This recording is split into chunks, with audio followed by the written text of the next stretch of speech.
Was this warrant presented to PRRD at the time he was arrested? Kasi may katanungan, di ba? At may sinasabi si Attorney Medialdea na hindi daw pinakita sa Pangulo. Pwede bang may sumagot?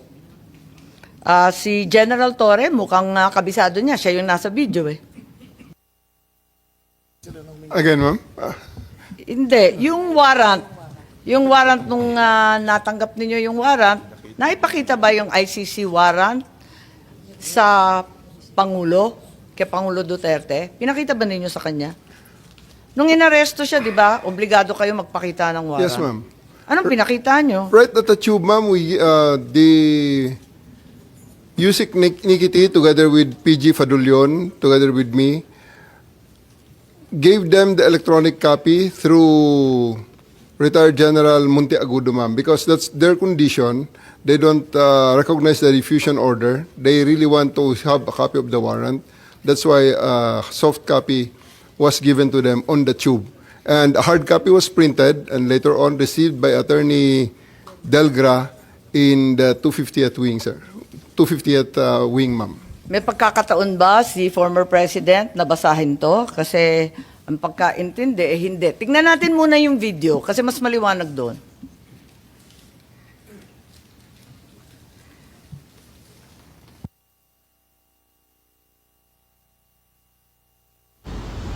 Pag umaresto ka ng tao, pag inaresto ka ng pulis, pwedeng hindi dala ng pulis ang warrant mo? Pwede. Sasabihin lang ng pulis kayo, oy, arestado ka, may warrant ka. Nasaan ang warrant? Doon sa istasyon, halika na. That's perfectly legal. Pag umaresto ka ng tao, pag inaresto ka ng pulis, pwedeng hindi dala ng pulis. So ang sabi po ninyo, hindi naman kailangan yung warrant eh, kaya hindi ninyo pinakita. Tama po ba yun? Ma'am, that is a very, very different interview in the aftermath. But I'm talking of... Anong pinag-uusapan sa interview? And I'm talking about we have already veered on the general rules on the warrantless, on the service of the warrants. Because during the time, and up to this time, there are still a lot of people saying that I'm wrong in there, that you cannot arrest a person with a warrant that you know as a person has a warrant, yet you cannot serve it without the physical warrant. So, all the lawyers know here Diba ang that, ma'am, that sabi, I'm right there. Kailangan ng warrant as soon as practicable. At hinihingi talaga ni former president. Di ba hinihingi niya? Hinihingi ng abogado niya, asan yung warrant?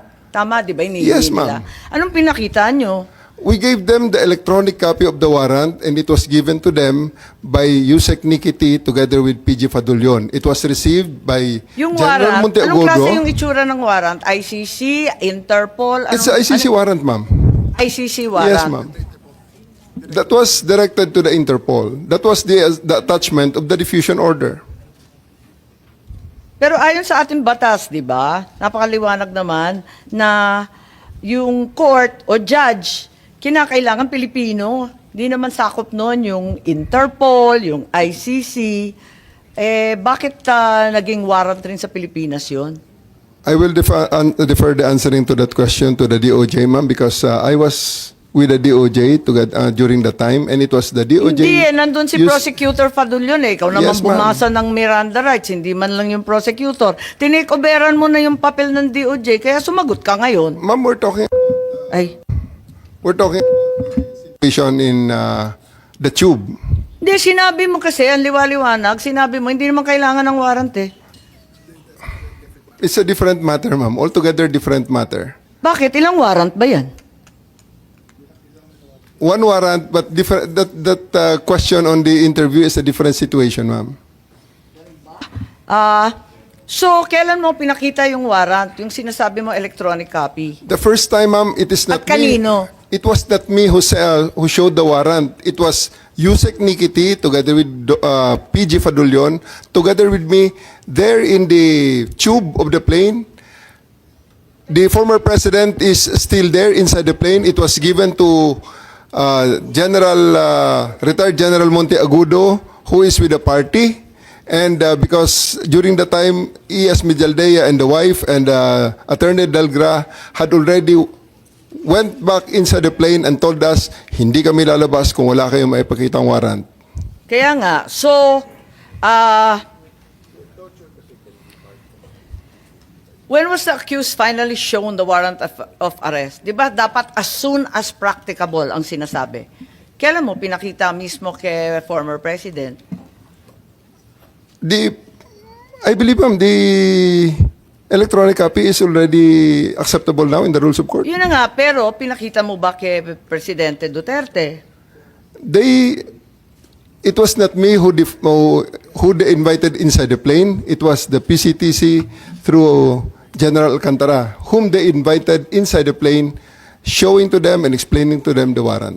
Ganun ba? Napaliwanag ba ninyo, Executive Director Alcantara? Kasi parang ang bilis-bilis lang naman ninyo dun sa eroplano. Ang nakita naming final warrant, 15 pages po. Ganun lang kabilis na nabasa Tama po yung kaagad? 15 pages po, pero i-present po namin kay President Duterte na nasa Nabasa niya lahat, 250. 15 pages? Ang bilis-bilis lang lumabas eh. Oh, hindi po niya nabasa yun. Hindi niya nabasa. Oo, hindi niya. So, bakit Doon po namin present sa kanya sa... kaya nga, pero ba't hindi niyo pinagbigyan na basahin? Yung- Kasi karapatan talaga ng akusado at ng arestado yan, di ba? At that point in time, ang may kopya po ng warrant ay si General Alex Monteagudo. Nagbabapiring po sa telepono niya. Matagal pong mabuo dahil... Siyempre, nasa baka- airport. Oo, Tapos nasa loob ng aeroplano. Kaya so, nga sa po, madaling sabi, Kaya nga po nag-print kami ng hard copy. So pagdating po sa 250, doon na binigay sa kanila yung warrant.